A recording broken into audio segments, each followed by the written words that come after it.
Барањата на новата опозицијска група во собранието во целост биле прифатливи за владата. Повеќе од 3 часа за затворени врати, осумината на средба со Заев, Димитров и Десковска ги пеглаа деталите за тоа како ќе изгледат амандманите кои треба да го сменат уставот. Премиерот задоволен. На средбата биле најдени конкретни насоки за зајакнување на македонскиот идентитет. Имавме сериозен работен состанок натре, ги разработивме сите детали.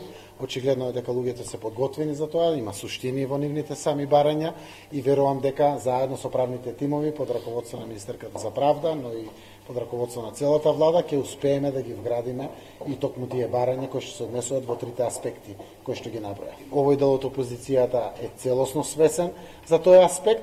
Впрочем, ќе ја разреши дури и дилемата дали е во суштина загрозен или не националниот идентитет.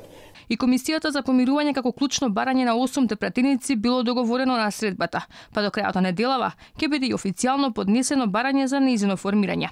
Иако според замислата на Заев, во неа треба да членуваат и пратениците на ВМРО ДПМН, тие најавија дека нема да учествуваат во таква комисија ако не се прифати законот за амнестија. Сепак премиерот одбегнува да одговори како ќе го реализира помирувањето ако не учествува опозицијата. Во најбрзо време, значи деновиве, ние ќе поднесеме како пратеничка група ќе поднесеме иницијатива до председателот на собранието господино Џафери за формирање на ова координативно собраниско тело од кое што понатаму ќе потекнат сите оние иницијативи за кои што сметаме дека се многу важни во моментот и со кои што ќе се обезбеди она што е суштината на ова постоење на вакво едно тело, а тоа е навистина едно суштинско помирување по сите основи во нашето, да кажеме, релативно поделено општество.